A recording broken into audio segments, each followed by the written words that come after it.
Hello, everyone. Welcome to the Finding Home podcast. I'm your host, Kaleb Hanshaw.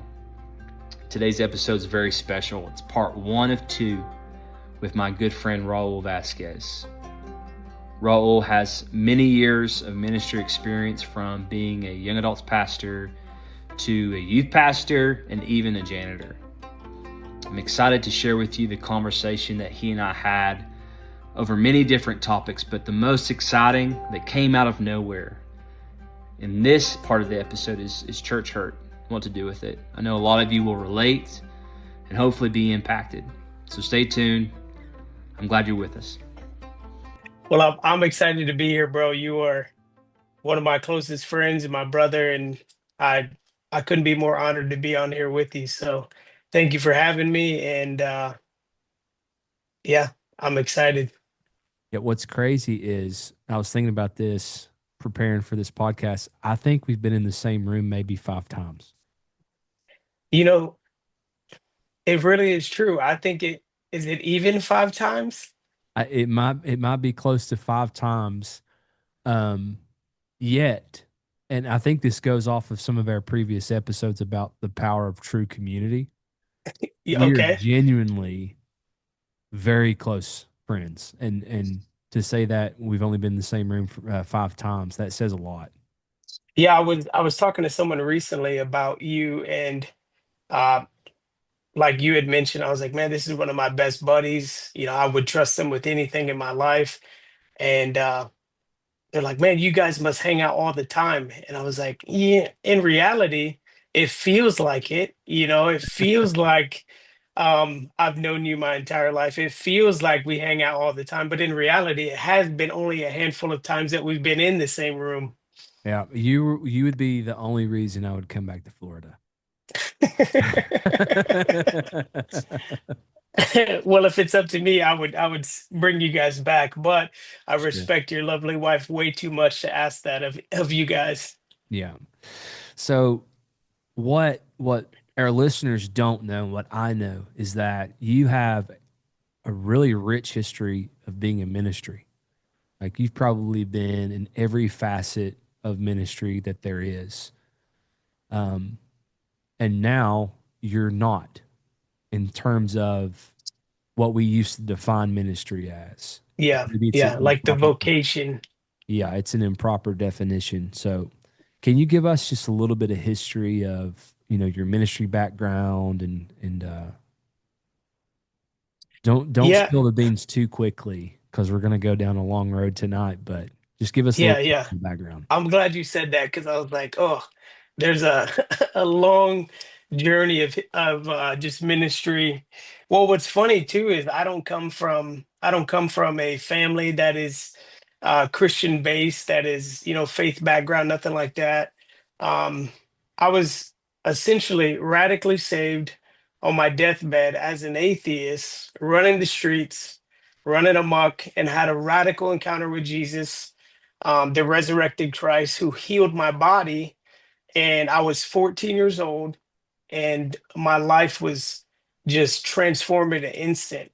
Now, I was 14 and I was zealous. So for me, I wanted to tell everyone about this Christ that I found, this Messiah, this just what had changed my life in a moment. I was like, I have to tell everyone about this. So for me, it's hard to really say, like, if you talk about the vocation of ministry, I came into the vocation of ministry around 19, 20 years old, but I had been serving in a local church, faithfully preaching, faithfully discipling. Um, from the time I was 14 until, which we'll get into later, um, until about 2021, sometime in there. And I've done everything from youth pastor, young adult pastor, pastor. I've led um, massive evangelism outreach type things. One of them being they had come to Sarasota, and it was called Time to Revive. We had gathered over 100 churches together to just blitz the city for evangelism, blitz the city for discipleship. And we saw many powerful things. I've been a part of the House of Prayer movement. I was a leader in the local House of Prayer here in our city. Helped get that started. Real close to the leadership. I've been trained by essentially almost the the mainstreams of inner healing. I've done their training. I've done, completed all those things. Um, So do you sozo, bro? Sozo, bro. All right. Yes. I've done Sozo. I've done Elijah House.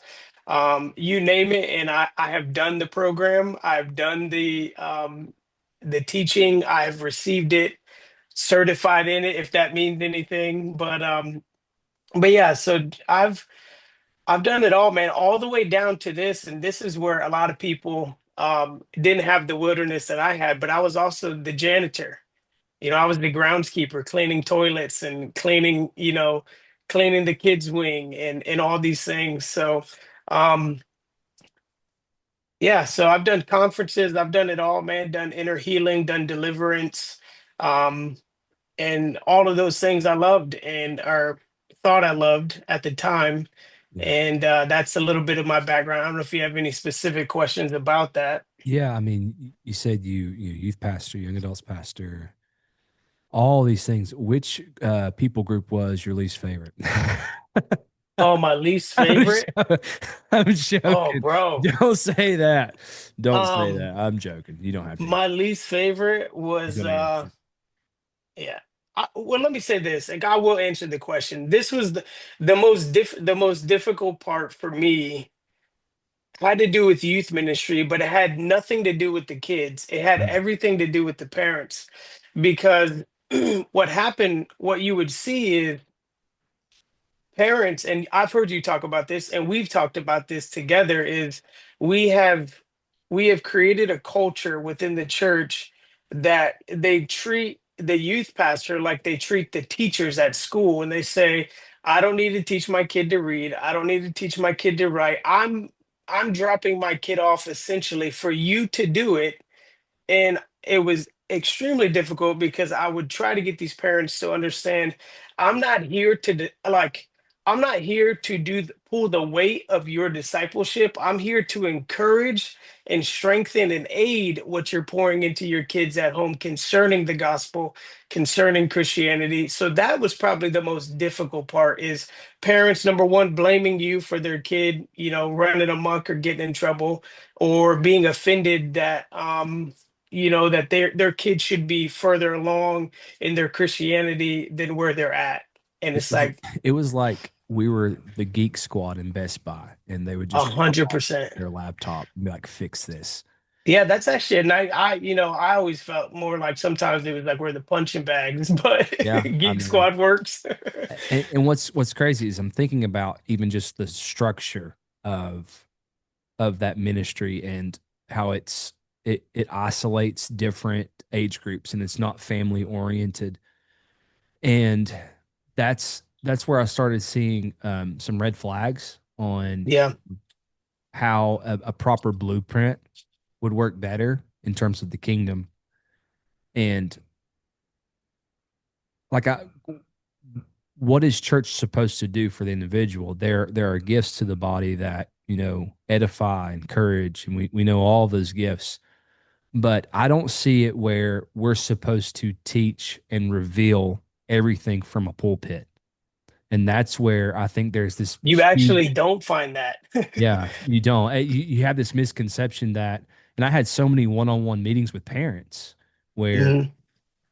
so and so just had a really bad day at school, and I want to know why he's doing that and what you're going to do about it on Wednesday night. Yeah, I yeah. mean, How are you going to discipline my kid, or how are you going to work my kid through the difficulties of their teenage emotions? And it's like, I thought I'm talking to the parent here. You know what I'm saying? yeah, yeah. So I completely get that. I didn't think you were going to answer that. I was going to guess youth ministry just because it's the step one to the Well, ambition dude, to honestly, better. the youth ministry was not difficult because I'll tell you this, youth are young enough to still subconsciously value community and family. So you don't have like you don't really get the I'm cooler than everyone until it's either taught to them or they're a little bit older in high school. You still have that familial dynamic where it's like when you if you years ago there was I heard a story on the National Geographic where these young elephants were like running amok through these villages. They were stampeding, they were going through, and no one could tame them. Everyone was terrified of them, obviously, because even a young elephant it was going to wreak havoc against us humans easily. Well, what they did was they actually brought in an older elephant, um, into the village, and when those young elephants came in to stampede it and cause destruction again, they saw the older elephant, and the older elephant's demeanor and behavior actually corrected theirs. So it always intrigued me that even in the animal kingdom, that unset rule of we shouldn't separate the young from the older. We should actually mesh the two together because we need the zeal of the young, but the young who with the zeal also needs the wisdom of the older. Mhm. Like how to, to me, I believe that we need both together. So Yeah, it's how we train guardian dogs on the farm. You know, really, an older dog with a younger dog. If you just put a younger dog in there, they're full of zeal. They're going to get out. They're probably going to harm an animal. It's the yeah, older dog that will keep the younger one in check. And also, it'll bring new life into the older. yeah, yeah. I've seen that. I was raised with dogs, and we always had, when one's about to go, you bring a puppy in, and all of a sudden, that one that's like blind, deaf, and crazy, all of a sudden has new life and is running around and can see and hear all of a sudden. Yeah. So I'm looking at, you know, there's a lot to unpack in terms of the history.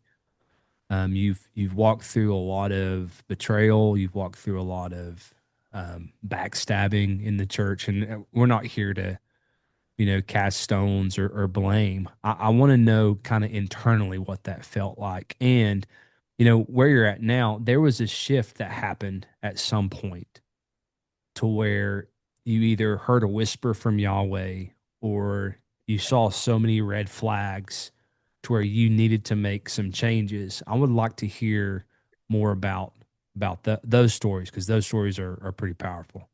Um, I know that there was a gift on you to be able to gather, especially there was a season where you were gathering a lot of young adults uh, Hmm. and moving, and you felt like moved to do house churches and Hmm. house meetings. Can you go on and talk about that and what was going on with that and kind of the repercussions for that and Yeah, yeah, all? absolutely. Absolutely, man. It's a good question. Um, yeah, so at that particular time, I was a part of, I had, let me give a little bit of a backdrop. So I'm from Sarasota, which is where I'm at now, and I had moved to Central Florida. And when I had moved to Central Florida, was part of a large church, and very much enjoyed gathering people and conferences. Did the local church thing mixed with conferences, and it seemed to work well for that community. But for me, I don't know if it's because of the way that the background and lifestyle that I came from, that was a tight, close knit community.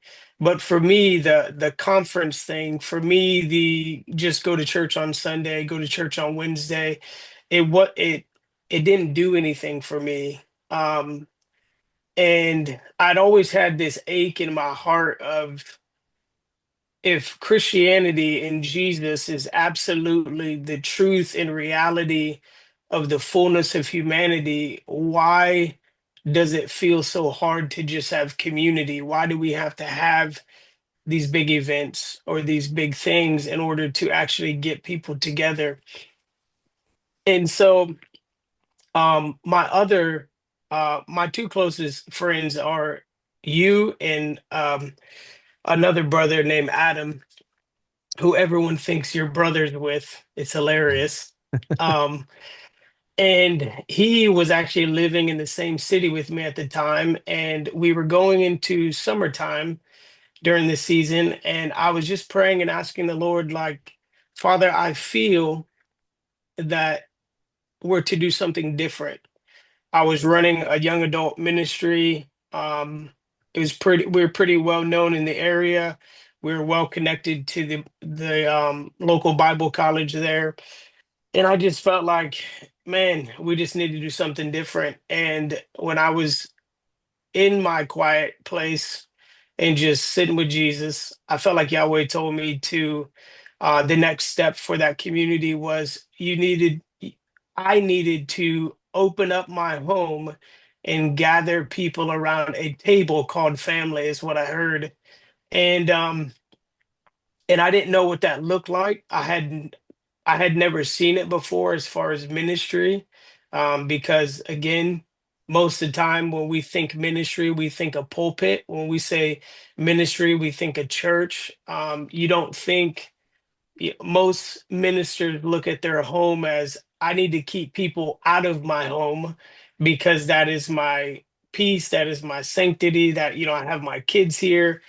And I just really felt, the winds of Yahweh telling me, no, this is what you need to do. And so I proposed it to my leaders at the time, and they said it was fine for the time being, because at the time they thought it was just for the summer, which I did too. And we started gathering people in this just single family home, 4 bedroom, 2 bath, and we would gather over 100 people. I mean, it just started multiplying, and people were traveling.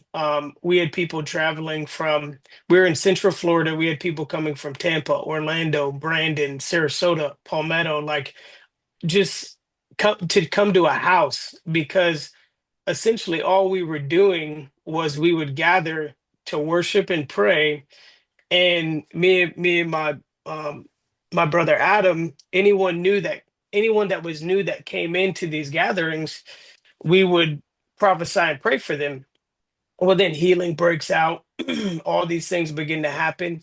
And even we just started getting we started getting pastors that on a Thursday night, they would hear about it, and we would get leaders and pastors from different areas that would come in just to be refreshed.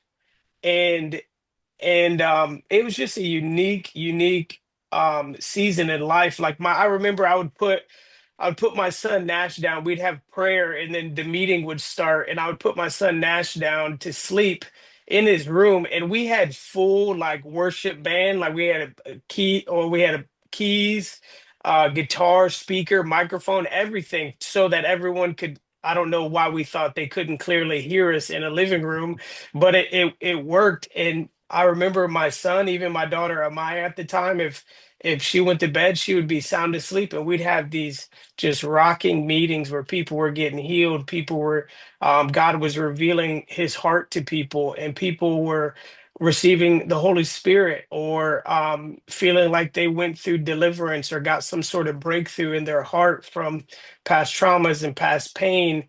And it was just this thing that was just rolling and going. And then, um, there were some things that began to get whispered into the leaders' ears that I found out later that made them uncomfortable with us gathering in our home.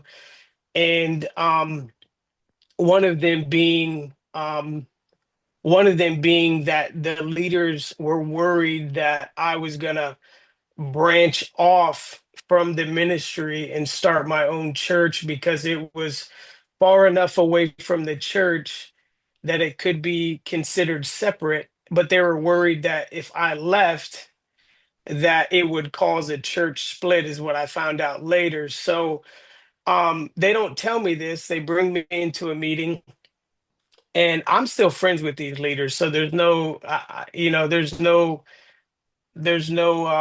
bad blood, or there's no resentment, anything like that. But they call me into this meeting, and they tell me that I need to end these things.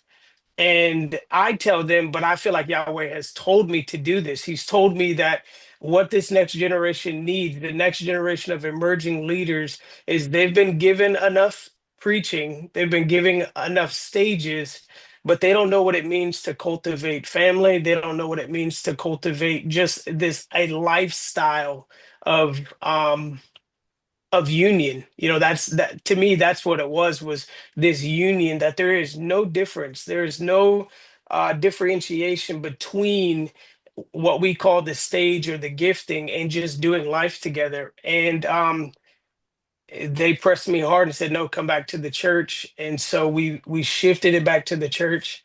And Caleb, I kid you not, we went from like over gathering over 100 kids, 150, not kids because they're adults, but literally 20, 25 just gone.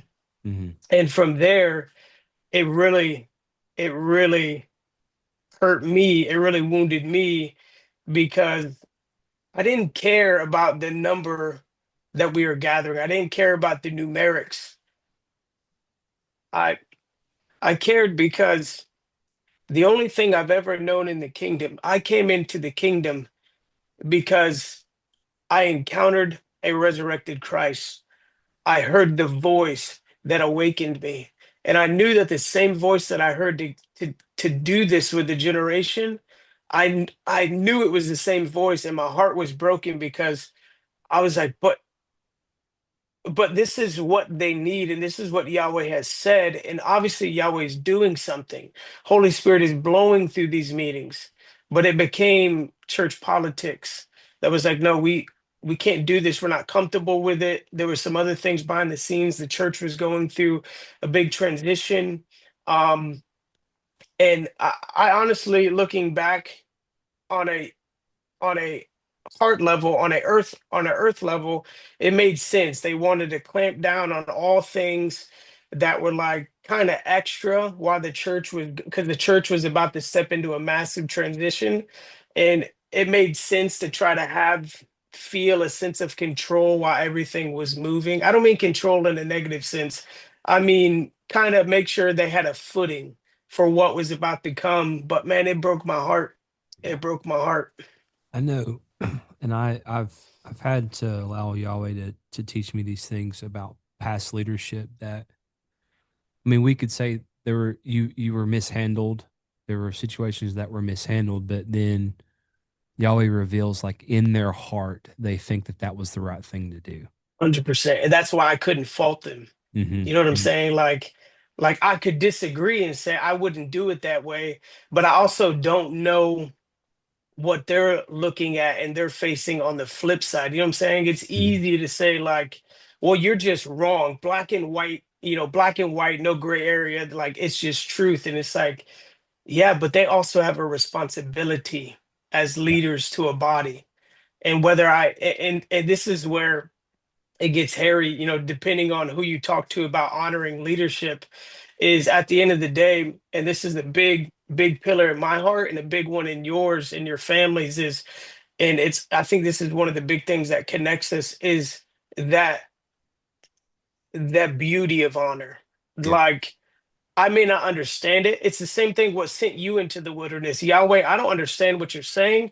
I don't even understand seeing it with my own eyes what you're doing, but I honor what I'm hearing. You know what I'm Hmm. saying? Hmm. And a lot of people disagreed with you, but you had to follow the voice. And so at the end of the day, that's why there's no hard feelings in my heart. Was it hard? Did it hurt? Yes. But it's like they had to also follow what they heard. And that's the unique thing about the body of Christ. Yeah, I remember, when I was in ministry, I was under a pastor that really ruled on fear. Yep. And being in staff meetings, they wanted to impose that they were watching you. Don't say Yep. anything stupid, don't do anything outside of the rules. Yep. I remember even having to submit my sermons, everything that I would preach, word for word. Couldn't do bullet points, it was word for word. And He walking just wanted that glory, man, all that revy. it was a sense of control, Yep. And it really affected me negatively um, for a long time. And you can kind of slap on like church hurt or whatever it is, but Yahweh kind of flipped that, and like we were talking about, He genuinely thought that that was what leaders did. So Yeah. he was paying attention to me. It's easy to not even pay attention. Yeah. So he was putting effort into building me up as a leader because I'm pretty sure that's what his leaders did to him. Hmm. Even though it's a cycle of dysfunction and it's not in the blueprint of the Bible, there's still this element of honor there. Hey everyone, Kaleb Hanshaw again. I wanted to pause this episode and invite you into our movement, the 5 for 5. Now, what is the 5 for 5? Very simple, very easy, and it's absolutely free, and you can help us out a ton. For the next 5 minutes, I want you to take 5 people and send this episode to them. If you have people on your heart that know will be affected and relate by this episode, please send it to them. Again, push pause, take 5 minutes, send it to 5 people. This is the 5 for 5. I'm Kaleb Hanshaw with the Wild Country, and we thank you so much for the support. There. To where now I don't have to walk with this offense or this bitterness towards him. And it affects my connection to Yahweh. Because it will. Yeah. I mean, and I think Absolutely. there'll be people listening to this that are holding grudges even now. Like church hurt, it's becoming a saying that's made fun of. Like, oh, everybody goes Yeah. through. People just hurt people. I mean, that's going to happen. It's going to happen again, unfortunately. But I think people are holding on to betrayal and holding on to these wounds that they acquired during their journey, and they're missing the point of healing between them and Yahweh because bitterness is the wedge. And Yeah. that's why you get in conversations with people and they just want to tell you about what happened. Hmm. That's all they want to focus on. And then they're not leaving room for Yahweh to come and to show them this is how you can be a whole person where offense doesn't even exist. And that's so good. Dude, I couldn't agree more. And for me, one of the most rewarding things that Yahweh taught me from 2015 to even up until now, so for 10 years, is, and it started before that, but it really was on the forefront of my mind, is that when things go on with, whether it's the church, whether it's friendship circle, whatever, I have no right, or I shouldn't say no right, I have no obligation for when people come to me and say, "Hey, I know you know what's going on." And really, what they're doing is they're fishing to hook you to their own offense as well. I know this leader has done this to you. Let me pull you in close to my hurt, and like, let's have this bondage club of just going back and forth. And nothing killed that faster, and nothing expedited my process more effectively than learning to be silent with those things. Now, obviously, I had close people in my life that I could confide in, like you, like Adam, uh, Doyle Bradford, people that are deeply connected to me as a person, know my kids, know me. This wasn't just gathering people, but I found that when people would come to me and say, "Hey, what do you think about this? Because I'm hurt about so and so and this family, da, da, da," all these things, you name it, A, B, and C. People didn't like it when I would say, "Well, what's Yahweh telling you? Mm-hmm. What do you feel like? How much time have you spent actually sitting and contemplating these things?" Because we're taught to contemplate scripture, we're taught to contemplate prophetic words and to pray into these things, but you don't hear much teaching or much encouragement of that offense you have, why don't you take it to the secret place? Why don't you take it into that place of the wilderness and, like Ezekiel, and sit by the river and just be undone by God? Because I think what most people call prayer is us twisting God's arm to get our will done. And in reality, what authentic prayer is healing my heart to change it to the point to where it's transformed and looks more like Yahweh's, looks more like Christ, looks more like the Holy Spirit. And nothing will disarm someone fast enough that wants to talk gossip or backbiting or murmuring faster than not saying anything at all or encouraging them to actually take it to Yahweh. Well, it's easier to develop war plans than restoration plans. So it's when you go through something like that, like your immediate reaction is, I want to blow the place up. Yep. And it's easy to do that. That is an Dude, easy that's more thing to do. natural to me than anything. Mhm. Like I am a I do my best to live not as a Christian, but a son of Yahweh and a follower of Jesus. Because I think Christian can mean so many things, nationalistic. It can go in so many different ways. But for me, it's like, no, no, no. I want my life to mirror, to encourage, to be an encouragement to creation that the sons are being revealed. Mhm. And the opposite of destruction is being able to create. Yeah. And the only way, and this is kind of ties this in, the only way to create is to be connected to the one that creates. So when you're 100%. going through the woundedness or the bitterness, or you've been betrayed, or you have a story, like everyone could have a story about what they went through in church, with a group of people, or a leader, you have an opportunity when that happens and you're feeling that it's heavy. I'm not trying to put that under the rug and say those feelings don't matter, but Yep. instead of making our war plans, because as a human being, we are completely capable of blowing the house up. Yep. Instead of going that way, as you said, submitting it into the place of prayer to where I'm not coming to you, telling you and twisting your arm on what I think you should do. I'm reminded of the Shack, and because Yeah, man. I want you to hurt him. I don't want to forget. He hurt me. I want you to hurt him. I want to twist your arm, and I want you to go to the war battle lines for me. Yep. Instead of doing that, we submit our feelings to the feet of Yahweh. And through that, he can show you how to create. So, and that creation is it's the unveiling of a true son. It's the unveiling of your inner being, that you weren't created to even be offended in the first place. No, man.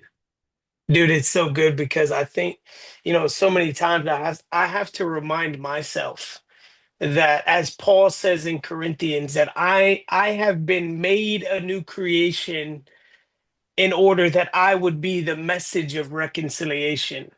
And like you said, it's so much easier to want to blow things up because it's faster to do. Like it's a quicker process to ruin a life than it is to look at a life heading to ruin. Say worst case scenario, it's easier to blow a life up that's heading to ruin rather than get down with them and begin to rebuild. You know what I'm saying? Like, we forget that violence begets violence. So when you sow that into a situation, all that's gonna get, like, I think it's even in James, or maybe Paul said it, like, when you conceive sin, like, it will grow to full maturity into where it'll give birth to death. Mm-hmm. And we forget these things. And so, in like, going back to your story of the pastor that wanted to see, all the notes and all the jots and tittles and everything that you were doing, he did that because that was taught to him. He learned that behavior. And what did that do to you? Man, by God's grace, it didn't keep you from doing what you needed to do, but it could be a great hindrance. And we have so many people that are uh we forget that the power of the Spirit lives in us in order that we can not only speak life, but bring forth life. Like, this was also the power in the very beginning when Yahweh kissed life into Adam, and then he began to name, you know what I'm saying? He Mhm. began to name the creatures, he began to name the animals, because we have a great power we have a power to identify things, we have a power to set things into motion, and we have a power to actually bring forth life where it may look like life is lost. Mm. I'm going to try to will it to draw us back in. This is going to happen a lot Yeah, tonight. my bad. My No, no, no, bad. no, no, no, no, no. This is good. This is really, really good. But I want to come back to, you know, what you went through in terms of you honored the leadership of the house during that time where Mhm. they asked you to come back, they asked you to stop having these house churches.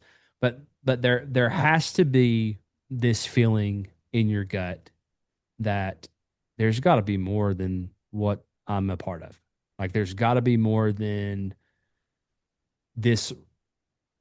I would say religion because we know what it is, but Yep. at the time you don't really know. It just seems like, man, I just feel like there's wonder and adventure and relationship and all down the road you start seeing these red flags. You start feeling something that's really deep within the soul.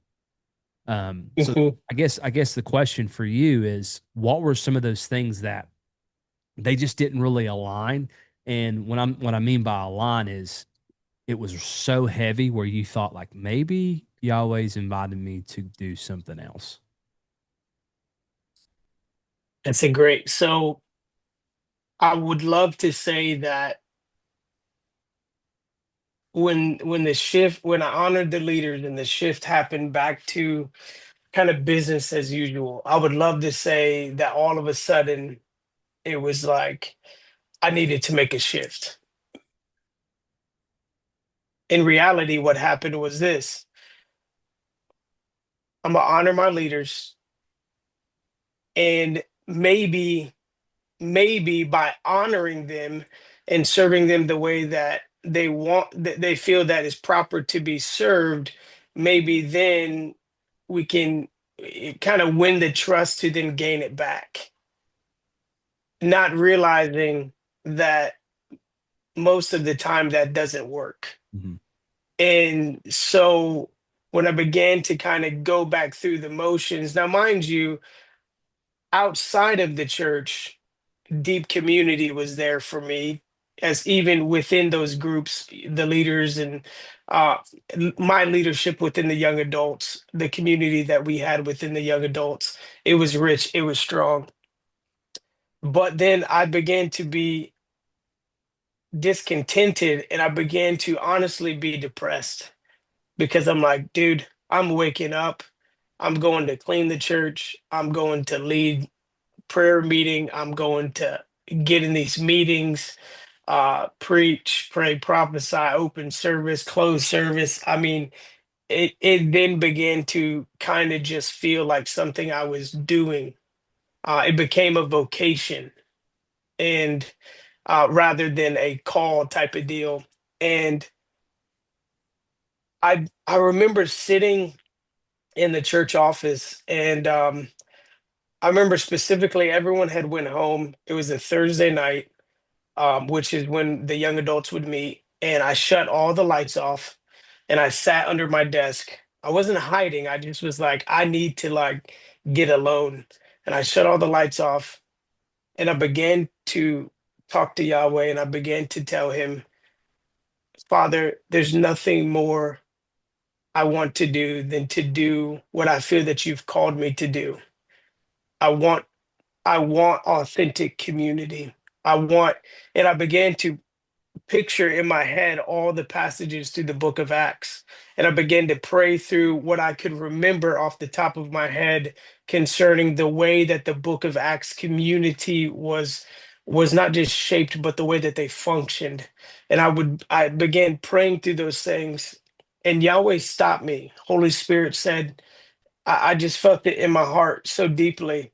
Holy Spirit said, it's illegal to pray for, it is illegal to pray for the Book of Acts community without having the Book of Acts structure, like the way that they did community themselves. Like, you cannot cry out for revival if you don't have the foundation that which you find in the Book of Acts. And so that sent me on a journey of what does that look like? Well, that looks like house to house. That looks like being together, life on life discipleship, being in people's homes, knowing their children, knowing their family. Like, it's it's not enough to preach a message. It's not enough to lead a group of discipleship. I need to know what's hurting Caleb. Caleb needs to know what's hurting me. Now, obviously, boundaries are important, all those things. Mm-hmm. But that was a real shift for me because I'm like, I don't see that. I'm not seeing that. We have big meetings, we have big gatherings, but no one actually knows each other, and we're crying out for God to pour out his spirit, but there's no infrastructure to really hold it. And I'm talking at the body of Christ at large, not just this specific season. Yeah, it's a lot. We'll unpack that. It reminds me, and it's a episode, previous episode that should already be on the platform, just talking about true community and what that looks like, and how there are pieces of that mixture that we are afraid to have, like vulnerability and Yeah. being able to be wounded. I mean, one of the key components of having true fellowship with one another is being exposed And giving the ability to be wounded and to wound. and to wound each other, Hmm. and to know that you have a sword and I have a blind spot where I'm not Yep. covered, and to show you that. Yep. So there's a lot of things I think people are afraid to really go into, because that culture is not really well received even in westernized Christianity. I think for people like you and I don't want to speak for you. I can speak for me. I can show all of my failure in terms of my journey through ministry. There was this drive from ambition, and there was this really distorted theology where, because I can remember some really high moments in ministry, and the Okay, only so you want to reason, get deep? We can get deep on the in only this the for only sure. real reason I used to say, oh, that was a good moment in ministry, is because in terms of momentum, in terms of numbers, Yep. in terms of Yep.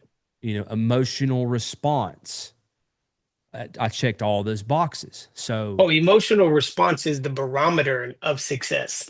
and in my mind, okay, I am earning my spot at the table that Yahweh has set for me. Hmm.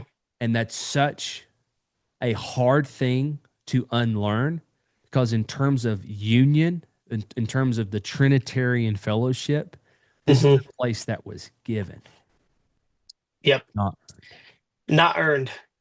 And honestly, man, like, I would love, I can't be 100% transparent with you and say that I knew that until even a year ago. There was still this something in me that said I needed to be able to perform well. I mean, saying out loud, it's like, oh, how dare you? I'm talking about the inner parts of me that were still not unraveled yet, still holding on to some type of, self righteousness or self dignity, even. And I always would pray, like, why did David dance the way that he danced? But Hmm. it was more than extravagant worship, because McCall makes a very important statement that a king doesn't act this way. Yep. A king doesn't perform this way. I think David was this outward expression of, my spot was given to me. There's nothing that I can do to earn my royalty. I am already in this with him. So this is not a question. I'd like to hear your thoughts on it. A big thing for me in walking out of westernized religion is unlearning that my ambition is probably the most lethal thing that I have, and that I have to understand that I've been given a place in this circle dance. I am not trying to earn my way into that movement. It's not by Hmm. momentum. It's not by emotional response. And you can go anywhere with him Hmm. without having results oriented data that proves that you're going anywhere. Does that make sense? 100%. It does make sense. Um, you said something very interesting. You said it took you time to actually bring those things to voice, those that ambition of, man, I was super ambitious. Man, these like this is what the barometer of my success or my placement to the Father, my placement in ministry, whatever. Um, I remember I had totally forgot about this, bro. And when I was sent to that church by Yahweh, before I left, he told me something very specific. When I was sent to that season, Yahweh said, I'm sending you to crucify every bit of your ambition, every bit of your gifting, and every bit of your natural charisma. Mm. And none of those, like in themselves, those things are not bad. But when you begin to mix your identity, your security, and your relationship to Yahweh off of those things, now they're deadly and poisonous, Lethal. right? And so I come out of the season, I'm not even thinking about it. I'm processing the whiplash and whirlwind that came out of it. And now I'm reflecting back, and instead of saying, God, how did this happen? I'm going, Yahweh, I thank you because you were doing a work, you were delivering me. We Mm. had these explosions of meetings, we had these explosions of healing and prophecy and influence and all these things. And you crushed me by allowing men to remove it. You know what I'm saying? So then I looked back and go, oh man, now I'm realizing I don't have to defend my place at the table. I'm given a seat and I just need to be seated at rest. And as long as I'm seated at rest, I can never come out of that place anyways. And that's where beloved identity, that's where things like that that are deep within who I am as a son, um, where those things began to really get solidified. Yeah, and it leads to, the next topic I want to talk about, and that's we relate so much to one another's stories, and one of them that's almost identical is towards the end of our ministry journey. There's almost this opportunity for us to really take off in Yeah. terms of fame, in terms of opportunity. And you go through all this and you feel really lonely. You're having, the services at your house and things are moving along. And you just wish, man, I wish I had a father. I wish I had somebody that would Bro, that see was my cry through me this whole thing. to Yeah. see and to encourage me and to put me in places I'm supposed to be, like where's my tribe? And then this just about happens towards the end, but something just doesn't quite feel right. And it's almost what you're saying. There's things in us that have attached themselves to us and to our identity and how we define ourselves. Ultimately, it defines our relationship with Yahweh, and He will make war over that. He will make violent war over that. I want to talk about the cost of walking away. I want to talk about what it really feels like to have those things dealt with, even though we can sit here now and say, I would go over that warfare again. If ambition is dealt with and it is gone, because there's a better way. It's not just, this is unhealthy, this is lethal. What kind of tips the scale is there's a better path. But to get there, I don't know about you. For me, I lost my I lost my community overnight. I lost my personality. I didn't know how to talk. I couldn't put sentences together. And I remember trying to make it work. I remember going to a church after I knew I was called to leave and to have that one-on-one time with Yahweh to really deal with some things. I remember kind of going against that, going to churches and preaching and worst messages of my life. I mean, I would get stuck. I would like, what is going on? Like you go from speaking, we were doing school of ministry at the time. I mean, I was speaking Hmm. 6 times a week, 6, 7 times a Yeah. week. I mean, I was comfortable behind him. I was getting to where I wouldn't write notes. I mean, I would just flow Hmm. and God was gracious to meet me there. And then you go to where like I forgot even how to communicate. I forgot how to have a friend. I forgot how to, not be socially awkward. Like Yeah. you Yeah, you, because you that's the way of the prophetic, man. The more socially awkward you are, the more grounded and mature you are in the prophetic. man, I remember I could count maybe 20 to 30 times I told the cashier I loved them because I just was so socially awkward. Like, hey, have a good day. All right, love you. I'm like, what in the world did I just say? It was one of those moments where I was just completely unraveled. And that was the scary part. And I want to Hmm. put some focus on this because I truly believe this is where people are at. This is the cost of walking away, being in a place that's not familiar because you spent your whole ministry life looking at a model that you think you're supposed to go after, and then you have this abrupt exit. Talk about what it because I want you to be honest, man. The pain. I mean, it's painful. It's painful to deal with some of these things, and now that we know the reward of it, it's worth it. But I still want to hit on especially the internal like grief and the Yeah, questioning, like with my kids, like, have I ruined their lives by doing this? it's an honest question. Yeah, Things like that. yeah, yeah. So let me give a little bit of a backdrop because I don't want. I just want to give some context to the question of the cost. So finishing out that season and feel that the Lord is calling me to something different, to a different season, a different community, a different location, because it just felt like this is not going to happen here, which was fine. And all the while in the back of my head, you have all the prophecies that you've been given, you know.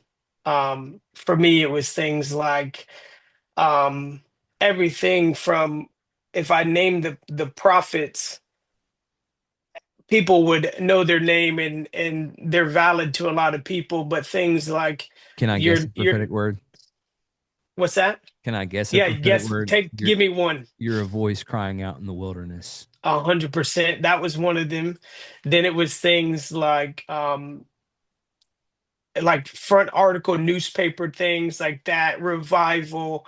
Mhm. Um, I had a mantle from different leading ministers that I respected, things like that that traveled the world and voice of awakening, all these different things that I believe the people that prophesied them, most of them were genuine in the prophecy, genuine in what they felt that they saw in my life. I'm not negating that. Mhm.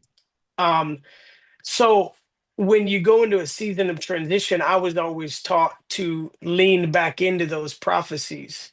They would say things like, just like Paul told Timothy, make war with those prophecies. That's true warfare, is to pray into those promises that Yahweh has given you, which I don't have a problem with that. Um, and so these things began to come to the forefront of my mind, and as I'm processing the transition, I'm thinking about these things, or people are even reminding me of these things, and then I start getting offers. I was offered um 4 different leadership positions in 4 different states, leading large communities. One of them was a massive opportunity to, and this one was tricky because the individual said, I want to pay you X amount of dollars, which to me at the time was a large amount of money to build and oversee what you want to do. If you want to do the house church thing, I want you to do it. We will fund it, and I will pay you to discipleship and give vision to what you want to do. And you can travel anytime you need to leave, you can leave. Well, Raul, that a lot of people would be like, that's an open door that the Lord opened up. Well, bro, that's exactly what everyone was telling me was all of the promises that God has given you. This is it. This is your moment. And the people began to say things like, you have served in the wilderness. Now you're being given your inheritance, right? And I'm looking at these opportunities and You're about to hit this. I, I am thrilled. I'm honored. I'm excited. And then I had this glimmer of wisdom because I don't claim to be a man of that much wisdom. I said, let me visit these places. So I began to visit these places, and great communities to church standards.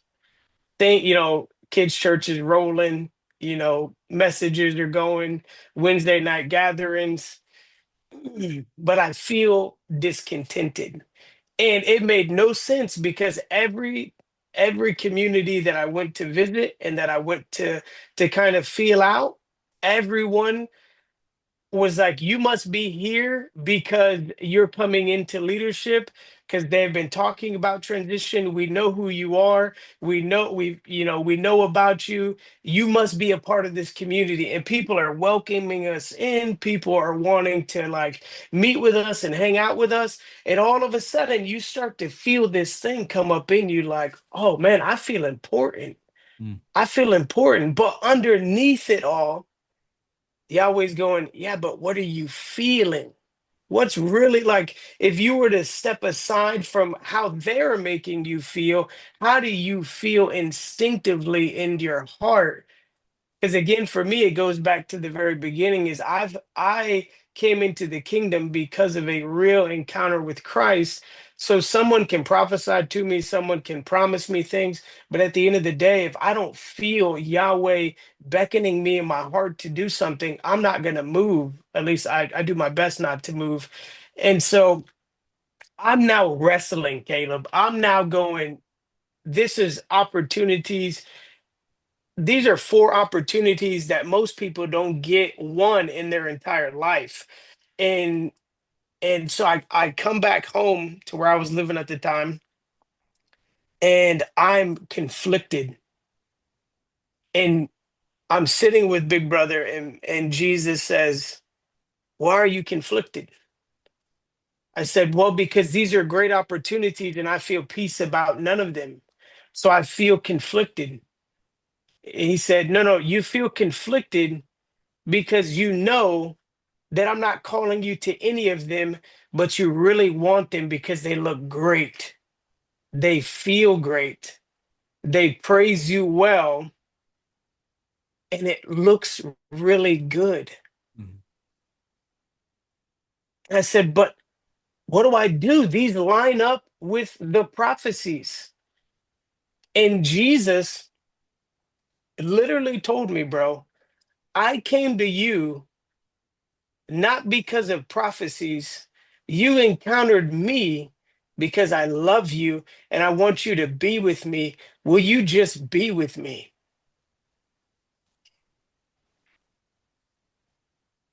And all of a sudden, reality set in and my heart broke. I said, man, I came into this, Jesus, because I met you and I know you.